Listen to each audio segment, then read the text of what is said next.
दो बेटे एक बेटी है, वो लोग गांव में रहते हैं। सर मैं मैडम कहाँ? सर अंदर है।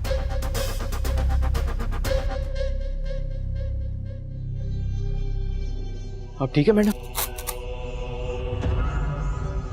ये कौन है? मूसा है ये, लैला का नया बॉडीगार्ड। कब से रखा है इसे नौकरी पर? अभी कुछ ही दिन हुआ इसको रखा है। जब तुम्हारी मैडम पर कातलाना हमला हुआ तुम उस वक्त कहाँ थे? तुम्हें तो इनके साथ होना चाहिए था। कातिलाना हमला? नहीं मूसा मुझे ड्रॉप करके ऑफ करके आया था, ये यहाँ स्टे नहीं करता। लगता है मैंने इसे पहले भी कहीं देखा है। कहाँ रहते हो तुम? सादिकाबाद, मकान नंबर 31। ठीक है, तुम बाहर बैठो, अभी तुम्हारा बयान रिकॉर्ड करना है और कहीं जाना नहीं, समझे? समझ गया। अनजान लोगों को घर का रास्ता दिखाएंगे तो ये सब कुछ तो होगा ना।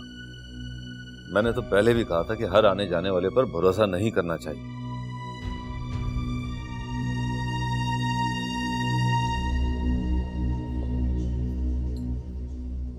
क्या हुआ था?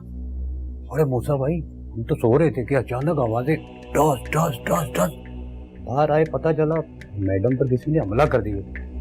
वो तो शुक्र है अल्लाह पाक का कि मैडम बाल बच गई। लगता है हमलावर जो है कोई नाड़ी था। मेन दरवाजे के गार्ड कहाँ थे? मर गए हैं वो? सर उसको तो संभलने का मौका ही नहीं मिला। लगता है हमलावर जो है घर के नक्शे के बारे में अच्छी तरह से जानता था। वो तो गार्ड के आने से पहले ही घर के लोन वाले रास्ते से निकल गए।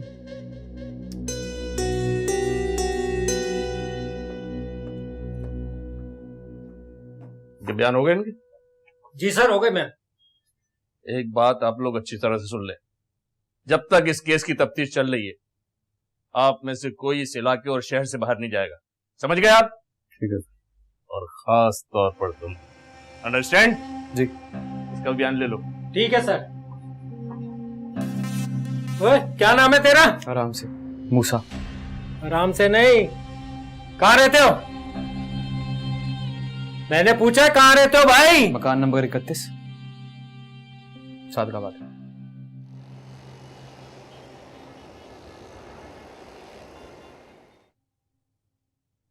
अरे मूसा, तुम वापस नहीं गए? उस पुलिस वाले ने ज्यादा परेशान तो नहीं किया तुम्हें? नहीं मैडम, पुलिस वालों का तो काम है तफ्तीश करना। बस अल्लाह का शुक्र है हमलावर के हमले से आपको कोई नुकसान नहीं पहुंचा। हाँ, बचत हो गई। लेकिन मुझे लगता है कि मैं ज्यादा अरसे तक जिंदा नहीं बचूंगी। फिल्म इंडस्ट्री में मैंने बहुत दुश्मनियां पाल ली हैं इन 10-15 सालों में, जाहिरी भी और ठगी छुपी भी। मैडम आज से मैं यही रुकूंगा बंगले पे। हो सके तो मेरे लिए सर्वेंट क्वार्टर का इंतजाम करवा दीजिए। कभी कभी मुझे बहुत अफसोस होता है कि जैसे मैंने तुम्हें बॉडीगार्ड रखकर तुम्हारी जान खतरे में डाल दी हो। मुझे बहुत रहम आता है तुम पर। खुद पर रहम खाना छोड़ दिया है मैंने मैडम। खैर आप मेरे लिए किसी सर्वेंट क्वार्टर का इंतजाम करवा दीजिए, आपकी जान को खतरा है।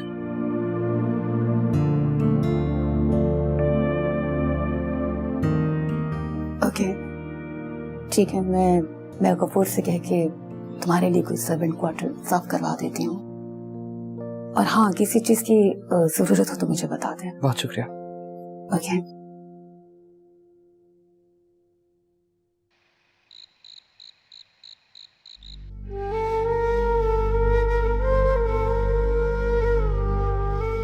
तीसरी दफा तुमने मेरे हुलिये और मेरी ज़ाहिरी शख्सियत का ताना दिया है मुझे। क्या किसी शरई और मजहबी हुलिये वाले लड़के को अपनी पसंद का इजहार करने का हक नहीं है? मुझे कहो कि मुझे तुम्हारा हुलिया पसंद नहीं है, खुदा की कसम पलट कर चला जाऊंगा और कभी वापस नहीं आऊंगा। फिर मैं तो सिर्फ इतना सा चाहता हूं, इजाजत दे दो, अपने घर वालों को तुम्हारे घर भेजना है, इज्जत से तुम्हारा हाथ मांगना है। खुद को साबित करना चाहता हूं कि मैं तुम्हारे काबिल हूं।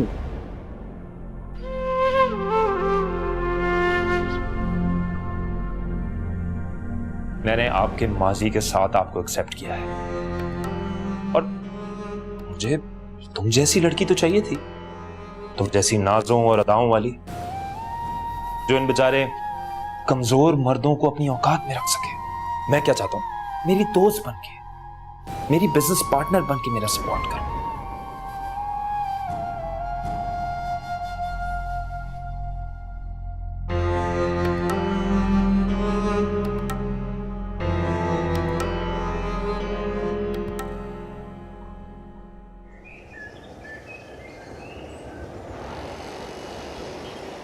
बॉस, ये क्या गजब कर दिया आपने तो खुद उसे घर ठहराने का जवाब फराहम कर दिया। इस तरह तो हमारा काम और मुश्किल हो जाएगा।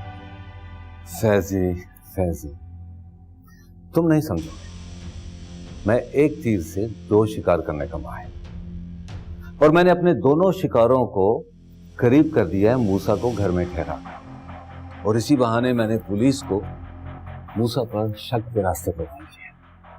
लिहाजा लैला के साथ जो कुछ भी होगा ना, उसका सारा इल्जाम मूसा के सर ही जाएगा।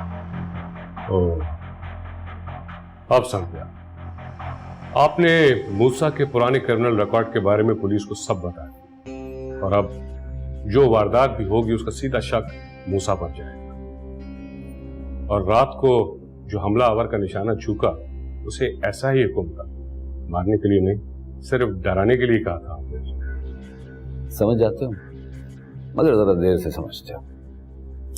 बस अब सिर्फ मुझे उस पावर ऑफ अटॉर्नी पर लैला की सिग्नेचर चाहिए, ताकि उसके बाद मैं भी उसका पार्टनर बन जाऊं उसके बैंक बैलेंस और उसकी जायदादों में।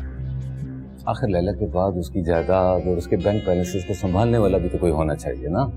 बस फौरन जाके अपने उस खादिम को भूल न जाइए। अरे नहीं, बस एक काम करते रहना, अपनी मैडम लैला की मुखबरियां रेगुलर बेसिस पर मुझे करते रहना, बाकी मैं संभाल लूंगा। सो तो मैं आपका खादिम हूँ बॉस, अब तक करता रहा हूं और आगे भी करता ही रहूंगा बॉस। बाकी मेरा काम।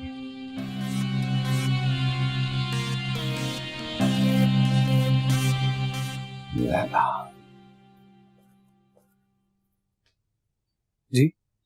हाँ मूसा, वो कल रात वाले हादसे के बाद मैंने मन्नत मांगी थी मज़ार पे चादर चढ़ाने की। जी। तुम जल्दी से तैयार हो जाओ, हम वहीं निकल रहे हैं नीला गुंबद वाले मज़ार के लिए। वहां तकरीबात शुरू होने वाली है उर्स की, जल्दी करो। नीला गुंबद? हाँ, नीला गुंबद मज़ार के लिए।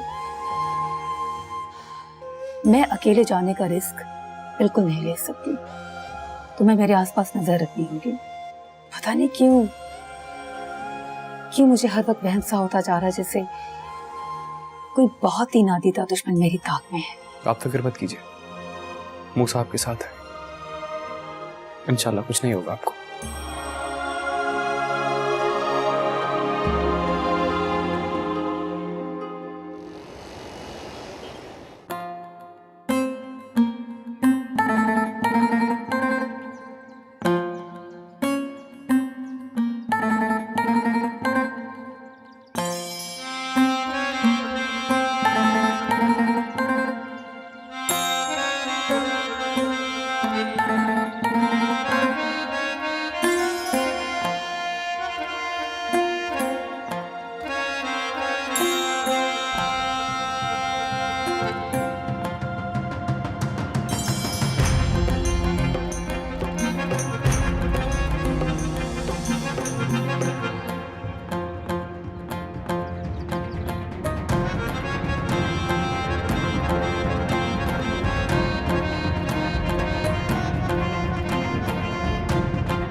मैडम नहीं?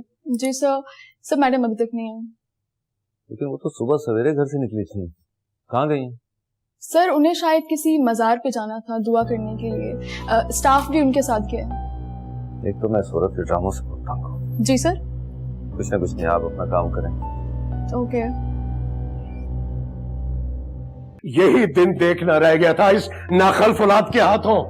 अरे आज सारा जमाना हम पे हंस रहा होगा कि सैयदों की औलाद अयाशियां करती फिर रही है। मेरा तो बस नहीं चल रहा था कि मैं उर्स के जायरीन और अपने मुरीदों की नजरों का सामना किए बगैर जमीन फट जाए और मैं उसमें जिंदा दफन हो जाऊं। कैसी ऑल फॉल मुंह से निकाल रहे पीर साहब?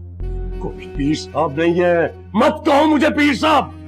अरे लोग क्या कहेंगे कि पीर कुदरतुल्लाह सबको नसीहतें करता फिर रहा है और आज उसका अपना बेटा हौला वला कुव्वत।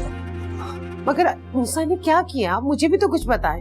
भरे बाजार में एक मर्तबा फिर हमारी इज्जत का जनाजा निकाल दिया उसने। किसी बदनाम फिल्मी औरत के साथ रंगरलियां मनाता फिर रहा है वो। और उसकी हिम्मत तो देखो कि ऐन उर्स वाले दिन उस औरत को लेके मजार पे आ गया है। मूसा जानता था कि मैं अपने मुरीदों के साथ वहां पे होऊंगा, वो सिर्फ मुझे रुस्वा करने के लिए वहां आया है। हो सकता है जैसे आप सोच रहे हैं वैसी बात ना हो। तुम तो बस चुप ही कर जाओ। बहुत घमंड था ना तुम्हें अपने बेटे की तरबियत पे, और फिक्रमंद हो रही थी तुम कि जेल से निकल कर कहां दरबदर होगा मेरा बेटा। खुशियां मनाओ कि तुम्हारा बेटा दरबदर नहीं हो रहा है, किसी बदनाम फिल्मी अदाकारा के साथ ठहर रहा है वो। न जाने निकाह करके या निकाह के बगैर। नहीं ताया जान, मूसा भाई ऐसे नहीं है, आपको जरूर कोई गलत फहमी हुई होगी। कोई गलत फहमी नहीं हुई है मुझे। मैं अपनी औलाद के रम्ज अच्छी तरह से जानता हूं। कहां है वो ईसा? अरे उसे तो अब तक पहुंच जाना चाहिए था। फोन करो उसको, बुलाओ उसे, जल्दी आए। एक तो तुम्हारा शौहर भी बहुत ही निकम्मा और नालायक आदमी है। जी मैंने कॉल की थी, बस रास्ते में है, वो आ रहे हैं। पता नहीं कैसे संभालेगा ईसा ये सब। मुझे तो सब कुछ डूबता नजर आ रहा है। हो मेरे अल्लाह।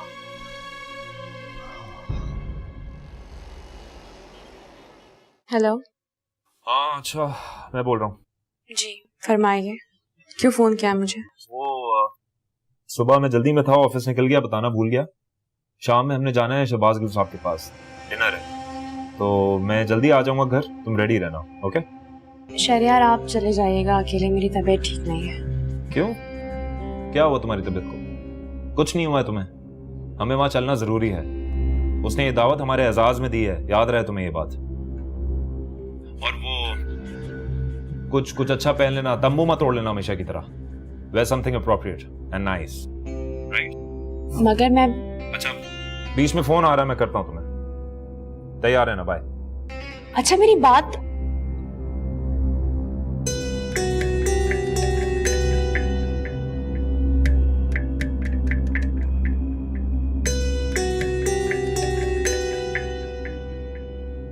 मजार में मन्नत की चादर चढ़ाने गई थी। ओ कम ऑन लैला यार, तुम अभी तक यहीं खड़े? तुम में इतनी अकल नहीं है कि जब तुम्हारे दोनों बॉसेस आपस में बात कर रहे हो तो नौकरों को दफा हो जाना चाहिए? ये हुक्म मुझे सिर्फ मैडम दे सकती है, कोई और नहीं। व्हाट? यानी तुम अब मुझे जवाब दोगे? सिर्फ 2 टके के गार्ड हो तुम, 2 टके के। How dare you! मूसा तुम एक काम करो, अभी तुम बाहर जाओ, मैं तुम्हें भी बुला लेती हूँ। It's okay. जी मैं। तो ज्यादा नहीं सर पे चढ़ा लिया तुमने इसे? इसकी हिम्मत देखी है तुमने? इसकी ये मजाल मुझे जवाब दे रहा है, तौकीर खालिद को। रिलैक्स रिलैक्स जस्ट रिलैक्स, वो अपनी ड्यूटी कर रहा है, उसे मैंने बोला था मेरे साथ रहे। अच्छा ये बातें छोड़ो, ये बताओ तुम्हें मुझसे क्या बात करनी है? क्या बात करूं तुमसे यार, तुम्हारे इस जाहिल बॉडीगार्ड ने सारा मूड ही खराब कर दिया है मेरा। मैं तुम्हें वार्न कर रहा हूं, इस पर ज्यादा ट्रस्ट मत करना। अच्छा बाबा फिकर तुम बताओ मुझे क्या बात करनी है तुम्हें, बोलो। सेठ शहबाज ने इनवाइट किया डिनर, शेरियार की वेडिंग सेलिब्रेशन के लिए। तैयार रहना, शाम को पार्टी अटेंड करने जाएंगे। पहले भी वो पिछली पार्टी का गिला कर रहे थे कि हम नहीं गए। वेल तुम कहते हो तो चली जाऊंगी मैं। ऑनेस्टली स्पीकिंग मुझे वो आदमी एक आंख नहीं भाता। He is just a show off. आधे मुल्क की इंडस्ट्री का मालिक है वो, शो ऑफ उसका हक है। ठीक है, चली जाती हूँ, लेकिन मेरा पर्सनल बॉडीगार्ड मेरे साथ रहेगा। I can take any risk. अब तुम तो ऐसी जगहों पे जाके सब कुछ भूल जाते हो, but I need someone to stay with me. Understand? Okay fine, you and your bodyguard तैयार रहना शाम को। ऑलराइट।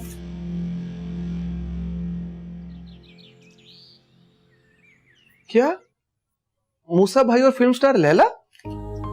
ताया जान ने उन दोनों को साथ देख लिया है, इसीलिए तो गुस्से में उबल रहे हैं। तभी मैं कहूँ कि घर में इतना जलजला क्यों आया हुआ है। तुम पर भी काफी नाराज है, कह रहे इतने से काम में इतनी देर कर दी। मुझे तो पता था ये सारा नजला मुझ गरीब पर आ गिरेगा। अब खुद ही भेजा था मुझे शहर से बाहर मजार के काम से। अब देर सवेर तो हो जाती है, और सच पूछो तो मुझे इन मामलात की सूझबूझ नहीं है। ये मूसा भाई थे जो पलक झपकते इन मामलात के हल निकाल लेते थे। मुझसे नहीं होता ये सब। ताया जान का भी यही ख्याल है। अच्छा अब ये सब कुछ छोड़ो, मूसा भाई की फिक्र करो, कुछ खबर तो लो। ये मूसा भाई भी ना, और ये फिल्म स्टार लैला बीच में कहां से टपक गई। और मूसा भाई भी चुन चुन के वो काम करते हैं जिनसे जलती पर ज्यादा तेल फिरे। खैर देखता हूं अब क्या करना है इस मामले का। ऐसे फिल्म स्टार लैला अपने वक्त में थी बड़ी प्यारी, पता नहीं अब कैसी दिखती होगी।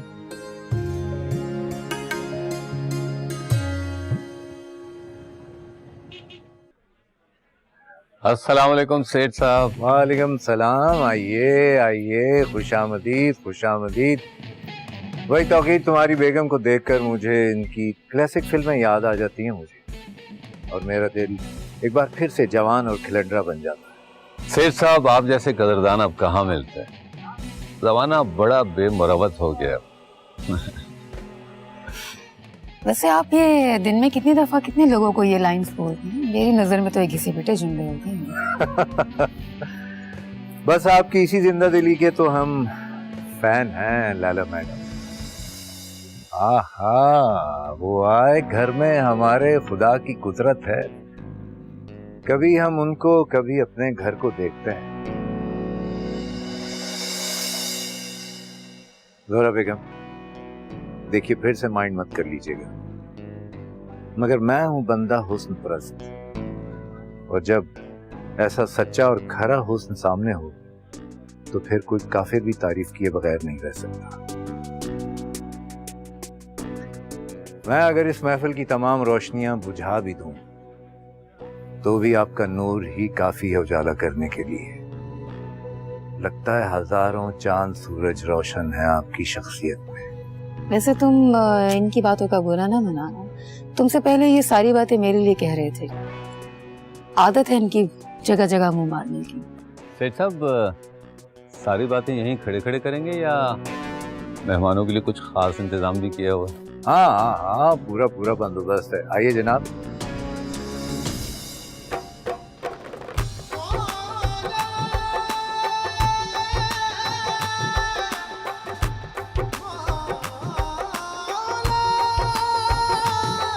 मेरा इश्क भी तू, दिलदार भी तू, मेरे अंदर भी मेरे बाहर तू, मेरा जिक्र भी तू, मेरी फिक्र भी तू, मेरी जीत भी तू, मेरी हार भी तू।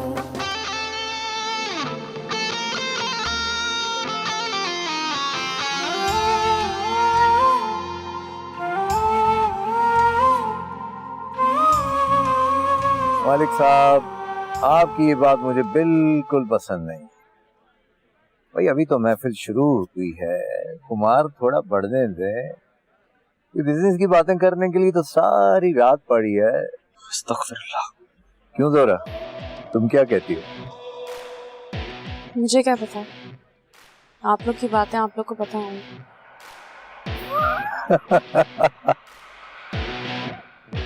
ये भी ठीक है। अच्छा चलो, तो तुम हमें वो बताओ जो तुम्हें मालूम है। ये बंदा मलिक शहरयार ये शौहर ज्यादा अच्छा है या बिजनेसमैन? लगता है आपको कुछ ज्यादा ही चढ़ गई है। थोड़ा हाथ रोक लीजिए। जब आप जैसे खूबसूरत लोग सामने बैठे हों तो किस काफिर को नहीं चढ़ेगी। ये हुस्न का नशा है लैला बेगम। अरे अपना मलिक साहब, तौकीर, मेरे ख्याल है ड्रिंक्स कुछ और मंगवाते हैं। हाँ। ए बॉय,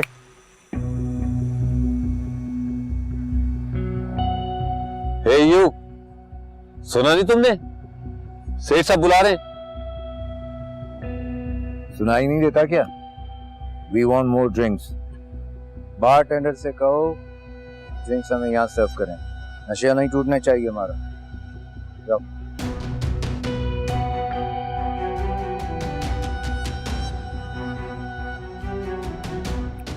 लो जल्दी। जी। सुनो,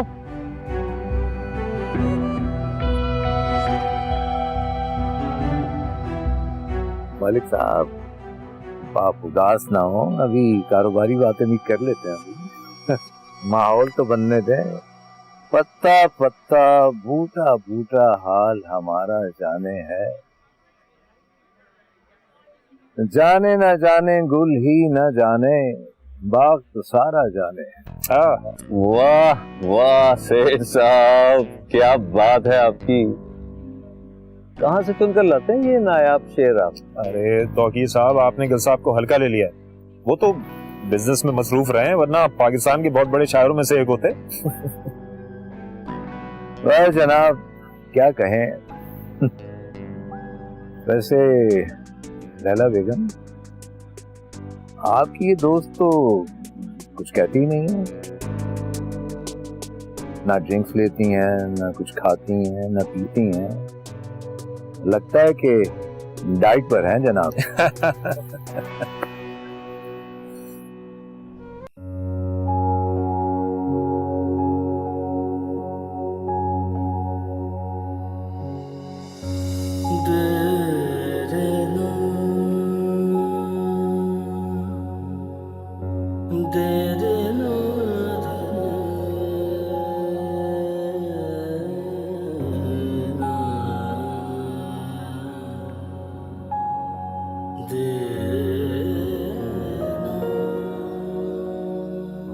ये वजह थी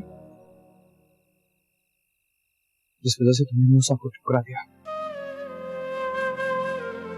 ये मदहोशी, ये महफिलें, ये जान, ये हवस से भरी हुई नजरें, और बहुत सस्ता सौदा किया है तुमने मेरे बदले। पर शायद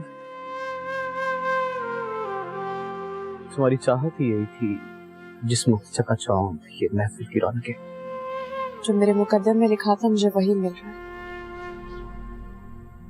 पर तुम इस महफिल में क्या कर रहे हो? तुमने ये रास्ता क्यों चुना? तो मेरे खानदान, मेरी नेक नामी, मेरे रिवाज से चिढ़ थी ना, छोड़ दिया मैंने सब कुछ, छोड़ दिया हमेशा हमेशा के लिए। आज उतना ही बदनाम हूं जितना तुम चाहती थी। मैंने कभी तुम्हारा बुरा नहीं चाहा। जिस दुनिया से आए हो ना, वापस वही लौट जाओ। ये महफिल तुम्हारे काबिल नहीं है मूसा, या नहीं तो अपने खानदान के हस्बैंड में सबका ही सोच लो। कितनी अजीब बात है ना, जब खानदान की हस्ब नस्ब, सकाफत, रिवायत के साथ तुम्हारे घर इज्जत से मूसा का रिश्ता गया था, तो तुमने इसी हस्ब नस्ब का ताना देकर मुझे ठुकरा दिया था। तुम्हें तो चिढ़ थी ना मेरी नेक नामी, मेरे खानदान की इज्जत, मेरे घर से। आज मुझे वहीं वापस जाने का कह रही हो, जिस जगह कभी तुम्हारे मयार पे पूरी नहीं उतरी थी। जो हुआ सो हुआ, पिछली बातों को भूल जाओ मूसा। तुम्हारी माँ मेरे पास रोती हुई आई थी, कह रही थी कि मेरा नेक फरमाबरदार बेटा किसी जोहरा नामी बाजारी लड़की के पीछे पड़ गया। क्या करती? रोती हुई माँ के आंसू भूल जाओ। और मैं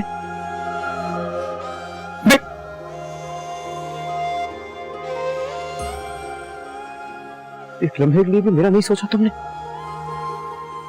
सीधी तरह कहो ना मुझसे। चलो कह दो कि तुम्हें चाहिए यही था, ये ऐशो इशरत, ये महफिलें, ये रौनकें जो मूसा का दीनदार घराना तुम्हें नहीं दे सकता था ना। थोड़ा क्या नहीं था मेरे पास? इज्जत, दौलत, पैसा, जायदाद, सब कुछ था ना। मगर एक चीज नहीं थी, दिल के बहलाने के लिए ये जामो सामान मुयस्सर नहीं था मेरे दीनदार घराने में। तुम्हें जो समझना है ना समझो मुझसे, मगर मैंने तुम्हारा कभी बुरा नहीं चाहा, और जो मेरी तकदीर में लिखा था वो मुझे मिल रहा है। किस उम्मीद के सहारे भटक रहे हो? दूसरा वापस लौट जाओ अपनी दुनिया में। मेरी तुमसे ये आखिरी दरख्वास्त है। अरे मूसा, तुम यहाँ क्या कर रहे हो? सब ठीक तो है ना? जी सब ठीक है, बस गलती से यहाँ आ गया। ये मूसा है मेरा बॉडीगार्ड। बहुत अच्छा लड़का है, बहुत अच्छे घराने से। पता नहीं वो कौन सी मजबूरी है जो इससे इतना खतरनाक काम करवा रही है। यकीनन किसी अच्छे घर का लड़का है, लेकिन मजबूरी इंसान से पता नहीं क्या कुछ करवा देती है। वैसे तुम इसे जानती हो? तुम लोग बात कर रहे थे ना? शायद आपकी तलाश में यहाँ आ गया था, मैं नहीं जानती। ओके।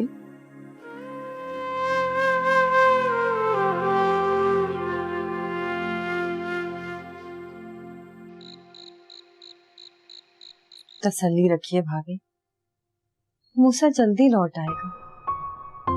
बस थोड़ा सा बहक गया है, लेकिन है तो हमारे ही खून ना, और खून खून से जुदा कैसे हो सकता है भला?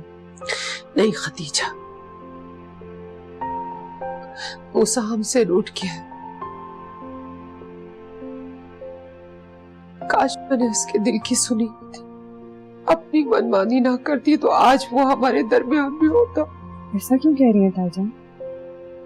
जानती हो, मूसा जानबूझकर उस बदनाम जगह पर भटकता फिरता है अब, क्योंकि मैं उस लड़की को उसकी हकीकत बता कर आई थी, उसे आईना दिखा कर आई थी कि जिस बदनाम इलाके से उस लड़की का ताल्लुक है, हमारे ऊंचे घरानों की दहलीज वो पार नहीं कर सकती। उसे धुतकार कर आई थी, बदनाम होने का ताना देकर आई थी, और आज वही ताना मूसा हमें हर बात में लौटा रहा है, वरना उस फिल्म वाली को अपने बाप के सामने लाके न खड़ा करता हूं।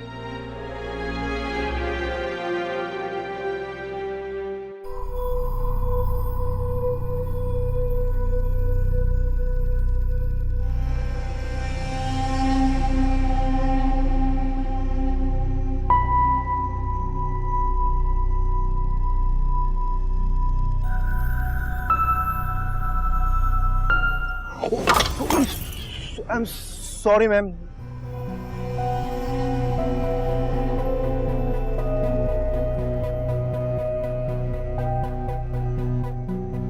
बेवकूफ, इडियट, ये क्या कर दिया तुमने? सारा ड्रेस खराब कर दिया मैम का। अंधे हो क्या? तुम्हें तो मैं सॉरी सर। कोई बात नहीं जी, बात कैसे नहीं है? अब खड़े खड़े मुंह क्यों देख रहे हो? चलो मैम को लेके जाओ वहां रेस्टरूम की तरफ, और इन्हें कोई टॉवल और नैपकिन भी दो। चलो जल्दी जाइए please. I am so sorry.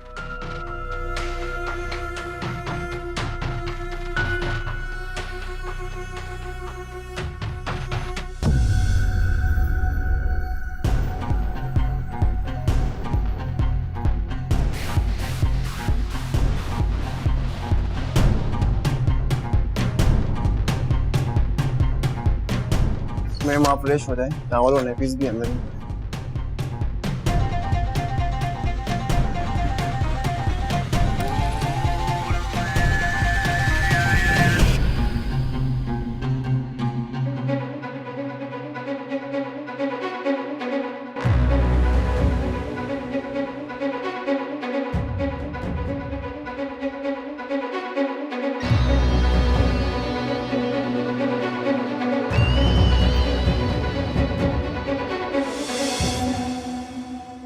तुम यहाँ क्या कर रहे हो?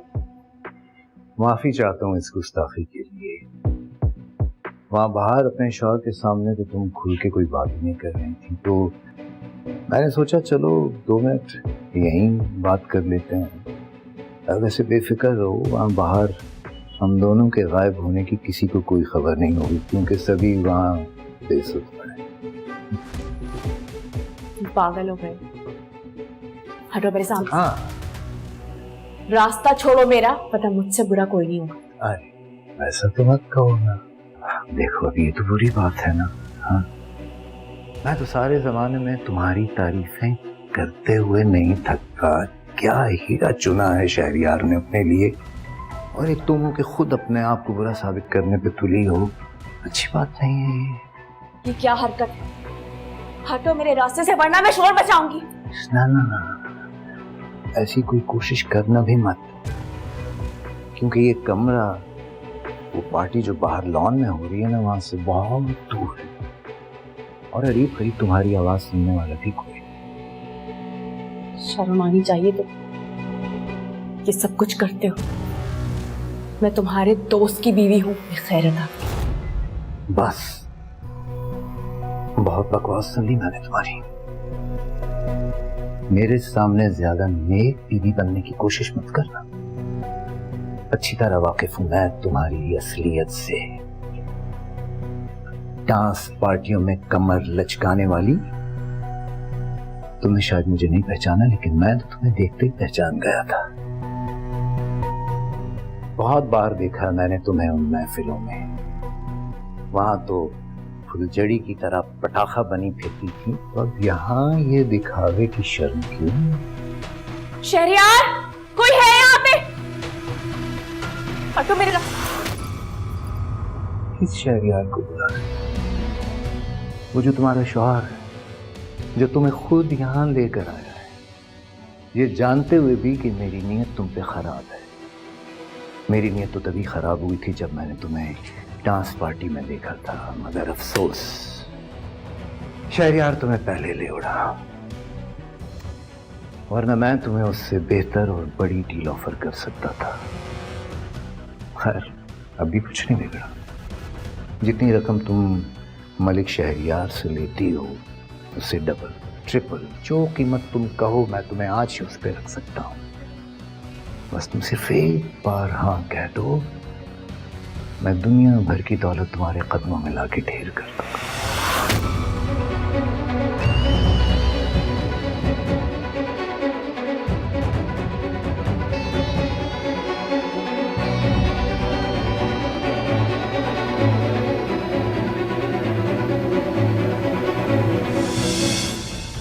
क्या बकवास कर रहे हो गलीज इंसान?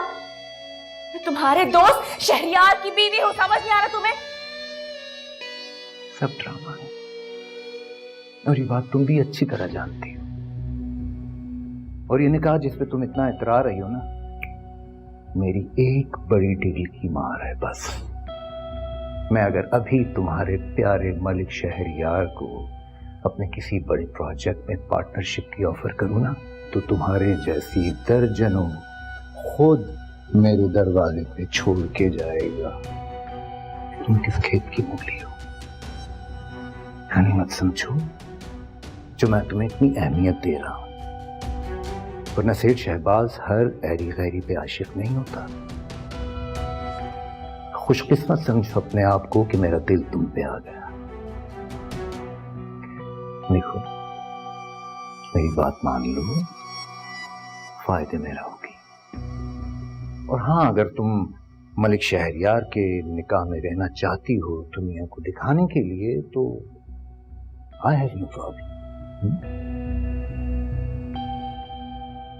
घाटे का सौदा नहीं है। जैसे तुम हो वैसी घटिया तुम्हारे इरादे। हटो मेरे रास्ते। चलो फिर मेरे इरादे भी छोड़। देख लो तुम। छोड़ो मुझे शेरिया।